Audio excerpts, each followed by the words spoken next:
आज मुझे जेल में आए हुए 15 दिन हो चुके थे। जब मुझे पुलिस पकड़कर ले जा रही थी तब मैंने अपने मोहल्ले वालों के बहुत ताने सुनने थे। मेरे पड़ोसी कह रहे थे अपने शरीफ और सीधे साधे पति का खून कर दिया, अपने हाथों से अपने आप को नर्क में डाल दिया। भगवान मुझ जैसी औरतों को कभी माफ नहीं करेगा, मुझे तो फांसी होनी चाहिए। लोगों को यह लग रहा था कि मैं ही चरित्रहीन है। जब मेरे शरीफ पति ने मुझे रोकना चाहा तो मैंने उससे में उसका मर्डर कर दिया। लेकिन हर सिक्के के दो पहलू होते हैं, एक जो सबको नजर आता है और एक वो जिसे सिर्फ हम खुद ही जानते हैं, जिसको देखने के लिए बहुत मेहनत करनी पड़ती है। मेरी शादी को 3 साल हो चुके थे, सब कुछ ठीक चल रहा था। पहले तो मेरा पति मुझसे बहुत मोहब्बत करता था, मैं भी बहुत खुश थी कि मुझे इतनी मोहब्बत करने वाला पति मिला है। वो तो मुझ पर अपनी जान निसार करता था। मैं भगवान का शुक्रिया अदा करती रहती कि उसने मुझे इतना अच्छा पति दिया। लेकिन फिर समय के साथ साथ सब बदलता चला गया। मेरे पति का बर्ताव मेरे साथ जलने लगा। अब वो मुझसे खींचा खींचा रहने लगा, उसकी दिलचस्पी मुझ में कम होती जा रही थी। मैं बहुत ज्यादा परेशान रहती थी। अब वो रात रात भर घर से बाहर रहता था और जब घर पर वापस आता तो उसके कपड़ों पर अजीब से धब्बे होते थे और उसके कपड़ों से अक्सर परफ्यूम की खुशबू आती थी। जब मैं उससे पूछती तो वो गुस्से में आकर मुझे गालियां देने लगता। कभी कभी तो उसे इतना गुस्सा आ जाता कि वो मुझे कमरे में बंद कर देता था और मेरे ऊपर हाथ भी उठाता था। मुझे ऐसा लगता था कि मैं किसी जेल में आ चुकी हूँ। एक दिन मेरा पति सुबह के समय घर आया तो मुझे उस पर बहुत गुस्सा आ रहा था। मैंने दरवाजा खोला और उसे घूरकर देखा। मैंने उससे पूछा कि तुम कहाँ थे, मैं सारी रात तुम्हारा इंतजार करती रही। मैंने देखा तो उसकी आंखें लाल हो रही थी। मेरे पूछने पर मेरे पति ने मेरी तरफ गुस्से में देखा और मुझसे कहने लगा, सुबह सुबह क्यों मेरा दिमाग खराब कर रही हो, जाहिल औरत, यहाँ से जाओ और जाकर सो जाओ। मैंने उससे कहा कि मैं कहीं नहीं जा रही, मुझे बताओ तुम सारी रात क्या कर रहे थे। मैं सारी रात घर में अकेली रहती हूँ और तुम्हारे पास मेरे लिए समय ही नहीं है। मैंने चेक कर उससे पूछा। उसने मुझसे कहा कि तुम क्या चाहती हो, क्या मैं सारा दिन घर में पड़ा रहा हूँ, तुम्हारी जी हुजूरी करता रहा हूँ। यह कहकर वह कमरे में चला गया। मैं भी उसके पीछे पीठ कमरे में चली गई। वो आराम से बैठकर अपना मोबाइल चला रहा था। यह देखकर मुझे बहुत गुस्सा आया कि वो मेरी सारी रात की नींद हराम करके अब आराम से बैठा है। अब तो यह रोज का ही हो चुका था। वो जब भी घर आता तो उसके कपड़े फटे हुए होते, कभी उसका कॉलर फटा हुआ होता तो कभी उसे की शर्ट नीचे से फटी हुई होती। अब मुझे उस पर शक होने लगा था। मुझे उसकी जेब से अजीब अजीब सी चीजें मिल रही थी। मुझे यकीन हो गया था कि मेरा पति मुझे धोखा दे रहा है। शायद वो बाजारों औरतों के चक्कर में पड़ चुका था। मैं उसकी हरकतों से बहुत ज्यादा तंग आ गई थी। ये सब बातें सोच सोच कर मैं डिप्रेशन का शिकार हो रही थी। दुनिया की नज़र में तो मेरा पति एक बहुत अच्छा आदमी था, सब लोग उसको बहुत अच्छा समझते थे और उसके बहुत ज्यादा इज्जत करते थे। लेकिन घर में उसका उल्टा ही था। घर में वह ऐसे रहता था जैसे कोई दरिंदा हो, उस पर हर समय गुस्सा सवार रहता था। एक दिन जब मैं उसके कपड़े धो रही थी तो मेरा हाथ उसकी जेब पर लगा। उसकी जेब से निकली चीजों को देखकर मैं हैरान रह गई। जब मैंने अपने पति से इस बारे में सवाल किया तो वह बहुत घबरा गया। मुझसे कहने लगा कि तुम्हें क्या लगता है मैं ये सब करता फिर रहा हूँ, तुम मुझ पर शक करती हो, मेरी जासूसी करती हो। मैंने उससे कहा, तुम इंसान नहीं जानवर हो, सच सच बताओ तुम अब तक कितनों की जिंदगी को खत्म कर चुके हो। मैं गुस्से और अफसोस के साथ उसे यह बात पूछ रही थी और हमारी बात बढ़ते बढ़ते मारपीट तक आ गई थी। उसने गुस्से में मुझसे कहा कि तुम बकवास कर रही हो, मेरे आगे अपनी जबान चला रही हो, अगर तुमने अब मुझसे एक भी सवाल किया तो मैं तुम्हें जान से मार दूंगा। मेरे और मेरे पति के बीच में झगड़ा बहुत बढ़ गया था। वो गुस्से में मेरी तरफ आकर मुझे मारने लगा। मैंने अपने बचाव के लिए एक डंडा उठा लिया। मैं उससे डर गई थी। जाने अनजाने में मैंने अपने पति के सिर पर डंडा मार दिया। उसके सर से बहुत ज्यादा खून निकला जिससे पूरी जमीन लाल हो गई थी और वो खुद भी जमीन पर गिर गया था। हमारे पड़ोसियों ने शायद हमारी झगड़े की आवाजें सुन ली थी, इसीलिए उन्होंने एकदम पुलिस को कॉल कर दी। जब मेरे घर के बाहर से मुझे सायरन की आवाज आई तब मुझे होश आया। मैंने देखा कि मेरा पति में मृत हालत में जमीन पर पड़ा था। इतने में पुलिस अंदर आ गई और उसने मुझे अरेस्ट कर लिया और ले जाकर जेल में डाल दिया। वहां मेरे साथ एक बूढ़ी औरत भी थी, शायद उसने भी किसी का मर्डर किया था। मैं उस बूढ़ी औरत को देखकर बहुत ज्यादा डरती थी क्योंकि वह बहुत ही अजीब गरीब सी हरकतें करती रहती थी। कभी बैठे बैठे हंसने लगती तो कभी बैठे बैठे खुद ही रोने लगती थी, कभी बिल्कुल खामोश होकर बैठी रहती। मुझे तो शक होता था उस पर कि वो पागल है, लेकिन ऐसा नहीं था, वो बिल्कुल ठीक थी। मेरे लिए शुरू शुरू में जेल में रहना बहुत मुश्किल था। मैं यहाँ रात रात भर जागती रहती। मैं सोचती कहीं औरत मुझ पर अटैक न कर दे। आखिर ऐसा कब तक चलता, मैं कब तक इस औरत से डरती रहती। एक दिन मैंने इस औरत से डरना छोड़ दिया, क्योंकि मैं समझ गई थी कि अब मेरी बाकी की जिंदगी यहीं पर रहकर कटनी है। हो सकता है कि यह बुरी औरत भी मेरे साथ यही रहे। इसीलिए मैंने हिम्मत मत की और उससे डरने के बजाय चैन से रहने लगी। मैं अक्सर अपने पति और उसकी हरकतों के बारे में सोचती थी। इसी तरह दिन गुजर रहे थे, लेकिन मुझे चीज ने सोच में डाल रखा था। वो बूढ़ी औरत रोज एक तस्वीर को देखती और उसे देखकर रोती रहती। कई कई घंटों तक वह इस तस्वीर को हाथ में लिए बैठी रहती और रोती रहती। मेरा शक दिन ब दिन बढ़ता जा रहा था। मैंने कई बार सोचा कि उस बुढ़िया से यह तस्वीर लेकर देखूं, लेकिन वो मुझे इतनी अजीब नजरों से देखती थी कि मुझे उससे डर लगने लगता था और मैं अपने इस ख्याल को छोड़ दिया करती थी। एक दिन वो बूढ़ी औरत रोते रोते कुछ बड़ा रही थी। वो कह रही थी कि मुझे माफ कर दे और मेरे पास वापस आ जा, भगवान के लिए मुझे माफ कर दे। मैंने बहुत ध्यान से उसकी बात सुनी थी। मुझे हैरत हुई कि आखिर ये बूढ़ी औरत किसकी तस्वीर से बात कर रही है। आखिर ये कौन है और ऐसा क्या हुआ है इसकी जिंदगी में? क्या सच में इस औरत ने किसी का मर्डर किया है? मुझे हैरत हुई। मैंने सोचा कि सौरभ से पूछूं यह तस्वीर किसकी है। इसीलिए मैं उठी और इस बूढ़ी औरत के पास जाकर बैठ गई। मैं अभी इसके पास जाकर बैठी ही थी कि यह घबराकर मुझ पर झपट पड़ी। इसके अचानक किए गए हमले से मैं संभल नहीं पाई और जमीन पर गिर गई, जिससे मेरी कमर में चोट आई। मैंने अपने आप को इससे छुड़वाना चाहा, लेकिन मेरी कमर की चोट की वजह से मैं नहीं छुड़वा सकी। मैंने शोर मचाना शुरू कर दिया, बचाओ बचाओ, कोई है यहाँ, मुझे इस औरत से छुड़वाओ। मेरी आवाज सुनकर दो लेडी कांस्टेबल आई और उन्होंने मुझे इस औरत से आजाद करवाया। वो बूढ़ी औरत कांपते हाथों के साथ मुझे खा जाने वाली नजरों से देख रही थी। एक कांस्टेबल ने उसे पकड़ रखा था। मैं समझ नहीं पा रही थी कि आखिर उसने मेरे साथ यह सब क्यों किया है। मुझे चक्कर आने लगे थे, मेरा दिल एकदम घबराने लगा। मुझे ऐसा लग रहा था कि जैसे मैं बेहोश हो जाऊंगी।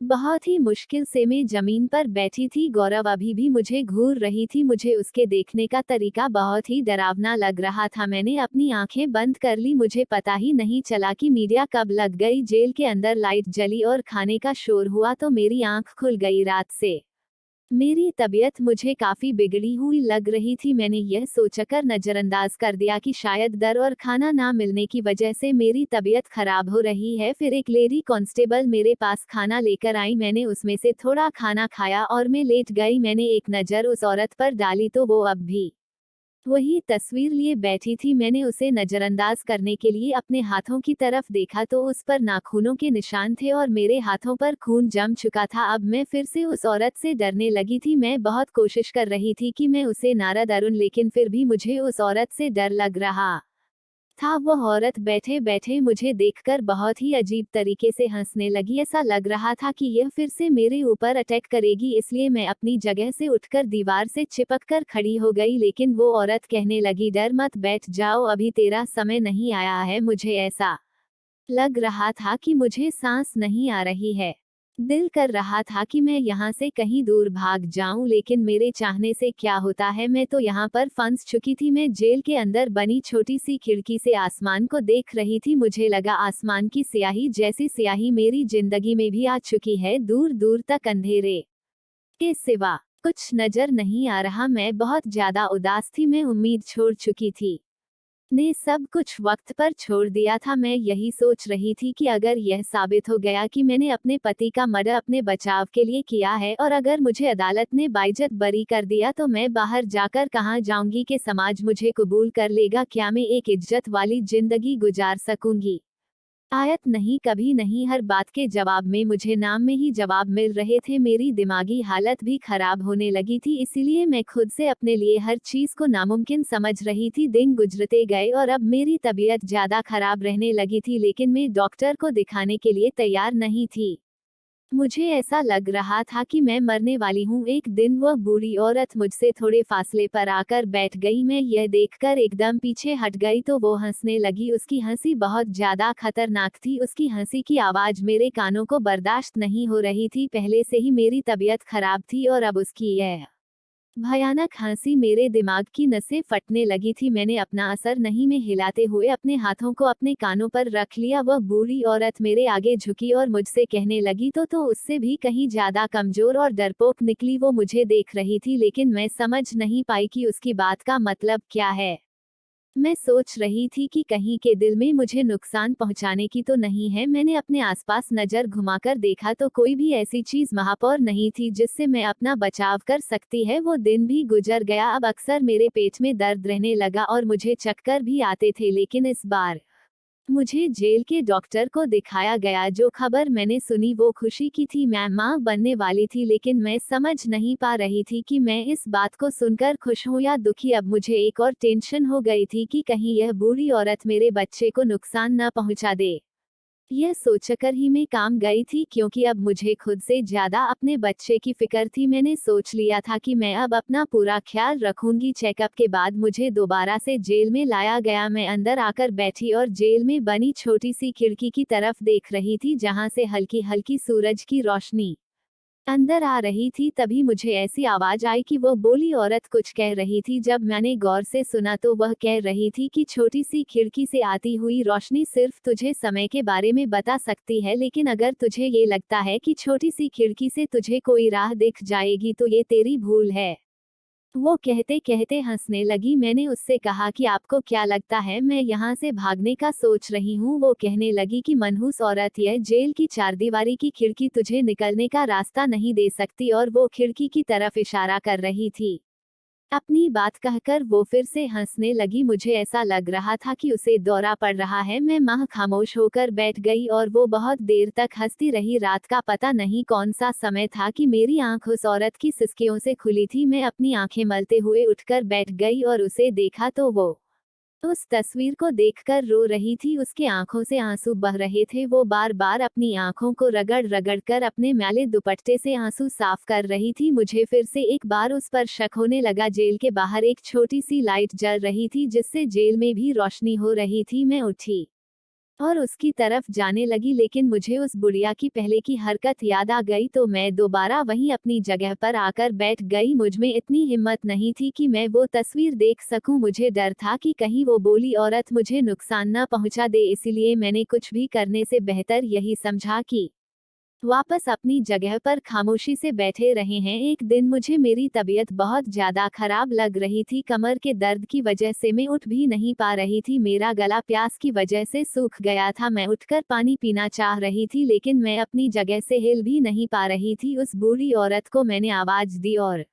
उससे कहा कि प्लीज मुझे पानी दे दो। बंद होती आंखों से मैंने उसे देखा कि वह ग्लास पतले मेरी तरफ आ रही थी। वो मेरे पास आई और पूरा ग्लास मेरे मुंह पर उल्टा दिया। कुछ पानी मेरे मुंह के अंदर गया और कुछ पानी मेरी नाक में चला गया, जिसकी वजह से मुझे फंदा लग गया और मैं खांस रही थी।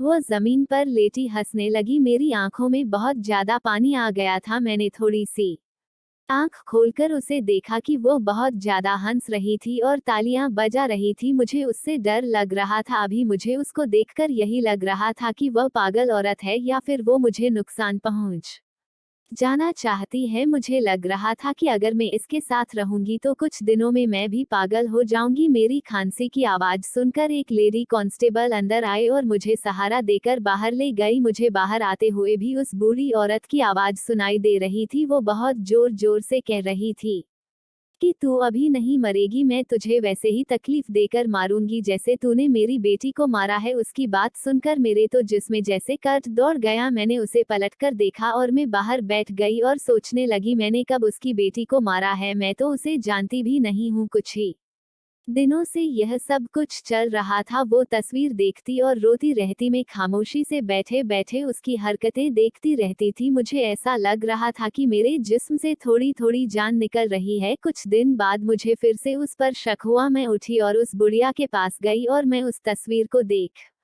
की कोशिश करने लगी, लेकिन उस बुढ़िया ने तस्वीर पीछे करते हुए मुझे धक्का दिया और कोने में बैठकर जोर जोर से कहने लगी, मनहूस औरत, मुझसे दूर रहे, मेरी बेटी को तो तूने मार ही दिया है, या तो मुझे भी मार डालेगी। उसे भी मार दिया, भगवान करे कि तू ही मर जाए। गुस्से में बोलने के साथ साथ वो रो रही थी, उसका पूरा जिस्म कांप रहा था। मैं हैरत भरी नजरों से उसे देख रही थी। पता नहीं वो मेरे साथ ऐसा क्यों कर रही थी। आखिर मैंने उसका क्या बिगाड़ा था? मैं तो इस औरत को जानती भी नहीं थी। आखिर किसकी तस्वीर है जिसे देखकर वो रोती रहती है? यह सब सोच सोचकर मैं उलझ रही थी। अब मुझे हर हाल में वो तस्वीर देखनी थी। मुझे जानना था कि वो तस्वीर किसकी है। मैंने रात होने तक इंतजार किया। उस बुढ़िया के सामने में लेट गई और सोने का नाटक करने लगी। जब उस बुढ़िया को लगा कि मैं सो गई हूँ तो वो भी सो गई। थोड़ी देर बाद मैंने देखा कि वो सोच की थी और आराम से उठकर उसके पास गई और वो तस्वीर उसके बिस्तर से उठा ली। तस्वीर देखकर मेरे पैरों तले से जमीन निकल गई। उस तस्वीर में जो लड़की थी वो मुझे जानी पहचानी लग रही थी। मुझे याद नहीं आ रहा था कि ये लड़की कौन है। इतने में वो बुढ़िया उठकर बैठ गई और मुझे घूरने लगी। मैंने खामोशी से वो तस्वीर उसकी जगह पर वापस रख दी और वहां से उठकर अपनी जगह पर जाने लगी। अभी मैंने 2 कदम ही बढ़ाए थे कि वो बुढ़िया बोल उठी, जानती हो यह कौन है? उसने मुझसे सवाल किया था। मैंने मुड़कर उसे देखा तो अब वो मुझे नॉर्मल लग रही थी।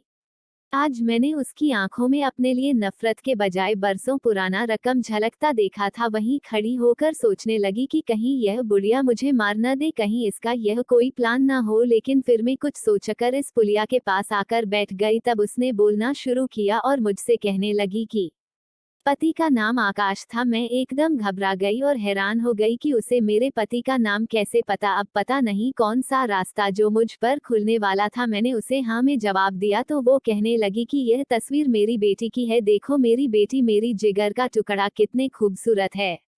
मेरी बेटी और तुम्हारा पति आकाश एक साथ पढ़ते थे, दोनों में अच्छी खासी दोस्ती थी। मेरी बेटी अक्सर तुम्हारे पति के बारे में मुझे बताया करती थी। मुझे लगा था कि ये सिर्फ दोस्ती है, इसीलिए मैंने उसकी बातों पर ज्यादा ध्यान नहीं दिया। फिर बात इतनी आगे बढ़ गई थी कि एक दिन मैंने अपनी बेटी को उस आदमी के लिए तड़पता हुआ देखा। मुझे अपनी बेटी को देखकर बहुत ज्यादा अफसोस हुआ, लेकिन मैं उसे समझाने के अलावा और कुछ नहीं कर सकती थी। मेरी बेटी को आकाश से मोहब्बत हो गई थी। वह हर समय घर में उसी की बातें करती रहती, घंटों घंटों फोन पर उससे भी बात करती रहती थी। लेकिन आकाश को मेरी से मोहब्बत नहीं थी, वह तो सिर्फ उसके साथ टाइम पास कर रहा था। मैंने अपनी बेटी को बहुत समझाया कि उसका पीछा छोड़ दो, आवारा लड़का है, वो तुम्हें कुछ नहीं दे सकता। अगर तुम मुझसे शादी करोगी तो तुम्हें वह 2 वक्त की रोटी तो दे देगा, लेकिन इज्जत नहीं देगा। वो तुम्हें हर लम्हा सलिल करेगा। लेकिन मेरी बेटी ने मेरी कोई बात नहीं सुनी और ये सब कुछ चलता रहा। बदनामी की वजह से मैं भी चुप रही, क्योंकि मैं नहीं चाहती थी कि किसी को भी मेरी बेटी के बारे में कुछ पता चले। फिर आकाश की पढ़ाई पूरी हो गई और उसने कॉलेज छोड़ दिया।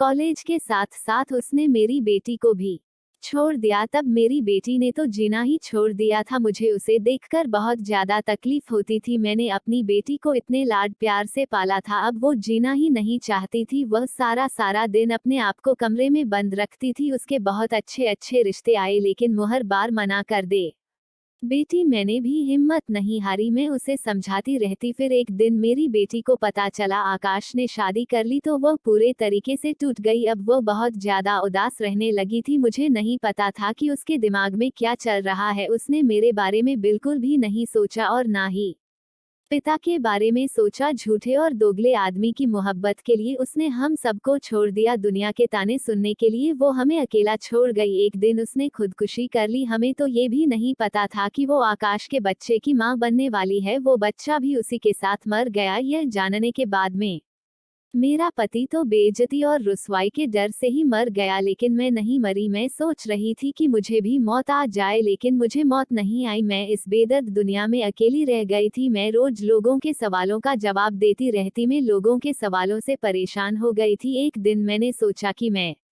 आकाश से अपनी बेटी की मौत का बदला लूंगी, इसलिए मैंने कुछ लोगों को पैसे देकर उसे गलत कामों में लगवा दिया। मोटो पहले भी बिगड़ा हुआ ही था। मैं चाहती थी कि वो बर्बाद हो जाए, उसकी शादीशुदा जिंदगी भी खराब हो जाए। वो कहीं भी अपना मुंह दिखाने के काबिल नहीं रहे। जिस तरह में लोगों को मुंह दिखा के काबिल नहीं रही थी। फिर एक दिन मेरे घर मेरी नंद आए और उसने मेरी बेटी के बारे में बहुत गलत बातें की। मुझे उसकी बातों से इतना गुस्सा आया कि मैंने उसका खून कर दिया। आकाश भी पूरे तरीके से गलत संगत में पड़ चुका था। मैं उसके खून के जुर्म में जेल आ गई। मेरे जेल में आने के कुछ महीने बाद ही आकाश का खून हो गया जो तुमने किया, और अब तुम भी जेल में हो। जब मैंने तुम्हें यहाँ पहले दिन देखा तो मुझे तुम्हें देखकर बहुत ज्यादा गुस्सा आया। अगर तुमने आकाश से शादी नहीं की होती तो शायद आज मेरी बेटी जिंदा होती, जो मेरे साथ होती। मेरा पति भी जिंदा होता, मैं यहाँ जेल में नहीं होती। मैं तुम्हें तकलीफ देती रहूंगी। मैंने अपनी संतान खोई है, अब तुम भी अपनी संतान होगी। तब तुम्हें पता चलेगा कि औलाद के खोने का दुख कैसा होता है। वो बुढ़िया बोल रही थी और हल्की हल्की रोशनी होने लगी थी। फिर वो खामोश होकर लेट गई और मैं भी अपनी जगह पर लेट गई। एक ही हालत में बैठकर मैं थक चुकी थी। मैं सोच रही थी कि जो कुछ भी मेरे साथ हुआ है उसमें मेरा क्या कसूर था। क्या मेरे पति की गलती थी जिसने अपने माता पिता की मर्जी से शादी की थी। यही सब सोचते सोचते कब मुझे नींद आ गई पता ही नहीं चला। मेरी आंख खुली तो अजीब सी आवाजें आ रही थी। पूरी जेल में शोर मचा हुआ था, हर तरफ से आवाज आ रही थी। मुझे लगा शायद आज जेल में कोई बड़ा अफसर आ रहा है, इसीलिए हर तरफ इतनी भागदौड़ मची हुई है। मैं उठकर बैठ गई। फिर जो मंजर मैंने अपनी आंखों से देखा वो देखकर तो मेरा दिल दहल गया। जेल के कोने में वह बूढ़ी औरत खून से लथपथ पड़ी थी। उसकी आंखें खुली हुई थी, उसका रंग नीला हो चुका था। जब मैंने उसके शरीर पर नजर डाली तो मेरे रोंगटे खड़े हो गए। उसने अपनी गर्दन किसी चीज से काट ली थी। इतने में कुछ पुलिस वाले जेल के अंदर आए और उस औरत की लाश को एक तख्ते पर डालकर ले गए। मैं बहुत ज्यादा डर चुकी थी। मैं चाह रही थी कि मैं किसी भी सूरत में यहाँ से निकल जाऊं, लेकिन मेरी गवाही कौन देता, कौन यह साबित करता कि मैंने अपने बचाव के लिए अपने पति को मारा। मैं सारी उम्मीदें छोड़ चुकी थी। इसी तरह एक महीना पूरा हो गया और मेरी अदालत में पेशी का समय आ गया। मुझे अदालत में ले जाया गया और मैं तक घड़े में सर झुकाए खड़ी थी। मेरे पास कोई सबूत, कोई गवाह नहीं था। मुझे अंदर ही अंदर यह बात खाए जा रही थी कि मेरा बच्चा ऐसी जगह पैदा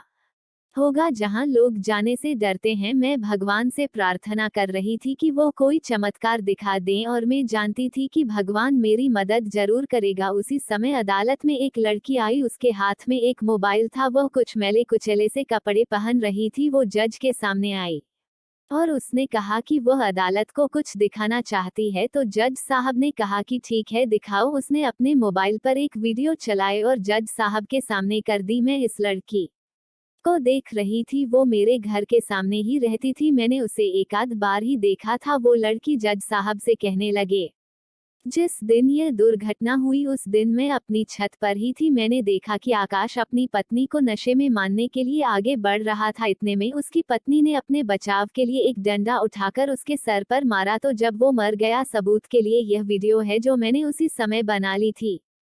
जज साहब, ये सीधा सादा सेल्फ डिफेंस केस है। किसी भी तरीके से यह साबित नहीं होता कि आकाश को मारना एक सोची समझी साजिश थी। उसकी पत्नी ने खुद को बचाने के लिए सेल्फ डिफेंस किया और आकाश मर गया। आकाश नशे में था, वह अपने होश में नहीं था। मेरी अदालत से गुजारिश है कि औरत को रिहा कर दिया जाए। यह बेचारी तो मासूम है, इसका कोई क्रिमिनल रिकॉर्ड भी नहीं है। मैं बहुत ज्यादा उदास थी, लेकिन रोशनी मेरे सामने खड़ी थी। मुझे इन सब से निकलने के लिए भगवान ने उस लड़की को भेज दिया। अदालत ने तमाम सबूतों को मद्देनजर रखते हुए और इस लड़की की गवाही से मुझ यह बाइज्जत बरी कर दिया। इस लड़की ने इंसानियत के नाते मेरी मदद की थी। आज मैं अपने बेटे के साथ अपने घर में रहती हूँ। इस बात को आज 10 साल हो चुके हैं। मैंने अपने बेटे को खुद मेहनत करके पाला पोसा है और उसको पढ़ाया लिखाया है, लेकिन मुझे कहीं ना कहीं इस बात का अफसोस होता है कि काश मैंने अपने पति से आराम से बैठकर बात कर ली होती। काश के मैंने उनकी जांच पड़ताल कर ली होती, तो आज मेरे बेटे के स्तर पर भी उसके पिता का साया होता। जो समय मैंने जेल में गुजारा उससे मुझे बहुत कुछ सीखने को मिला। मैं समझ चुकी थी कि अपनी जिंदगी बहुत अनमोल होती है। मुझे